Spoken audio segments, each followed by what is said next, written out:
May torture po yan, may kidnapping po talagang ginagawa po ang Amerikano diyan sa extraordinary rendition po.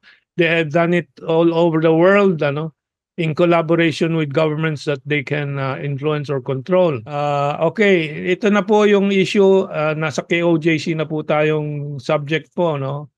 And kanina ating naulat sa pangbungad po natin yung pag-aalala po ni Kibuloy at yung kanyang mga abogado, ang kidnapping na maaaring gawin po ng Estados Unidos pag nagpa-aresto po si Kibuloy. Ito po ating hinanda na post, ano? Oh. CIA Extraordinary Rendition Flights, Torture and Accountability, an European Approach. Ito po ay assessment po ng Europe ECCHR. I will not read the entire, mahaba po yan. But may torture po yan, may kidnapping po talagang ginagawa po ang Amerikano diyan sa extraordinary rendition po. They have done it all over the world, in collaboration with governments that they can influence or control.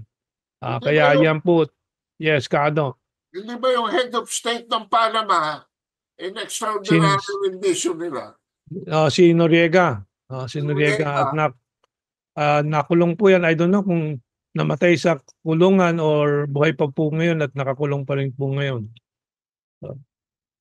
Okay, and next one po, Kibuloy Council raises alarm over extraordinary rendition. Yan po ang ating update po dyan. So lehitimo po ang pag-aalala at kita po natin American flags among the policemen raiding po the KOJC compound. Kita po natin yung presensya po ng mga puti, ng mga presumably mga Amerikano po doon sa mga crowd po na nagsusubaybay, nagmamasid po at kinakausap si Torre at mga police officials. Talagang the American presence is all over po. Kaya po talagang may peligro po dyan sa mga Amerikano po yun na yan. Tapos po yung GMA7 naman, propaganda labang kay Kibuloy, sa KOJC na marami daw mga secret passages po. Mabuti po si Sasrogando ng For the Motherland ay pinaliwanag po yan. Sabi po dito, hindi po sila sikretong lagusan. As you said, labanan po natin ng fake news.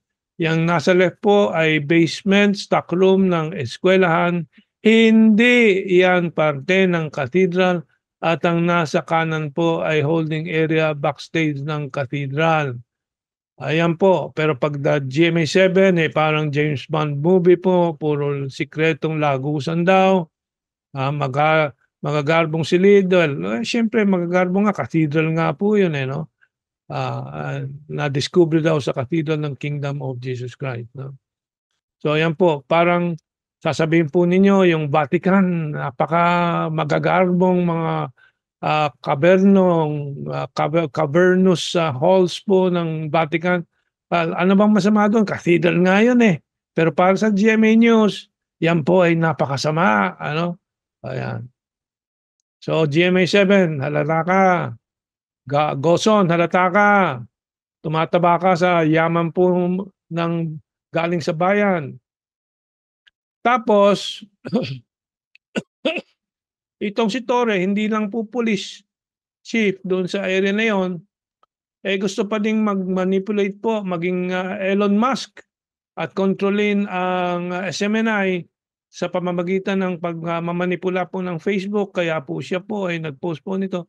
Let us also take down the SMNI Facebook page by reporting it. Anong tawag po dyan? Yung mass reporting para mag-shutdown or something. Anong pakailam ni Torre sa Facebook post naman?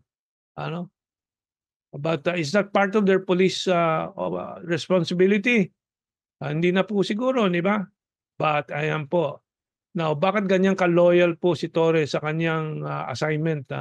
Kundi siguro may pera po sa likod po niyan. Okay. Sabi nga ni Admar Vilando ng SMNI, desperado na si Torre, gustong pa i-report.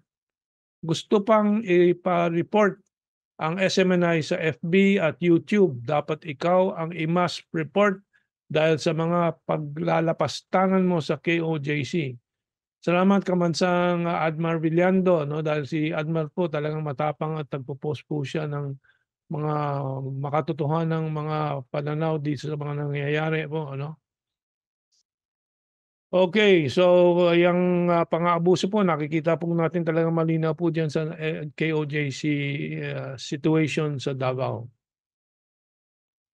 Let's move on to the next one. Ayun, ito yung PNP helicopter allegedly targeted by laser light. Napag-usapan na po natin.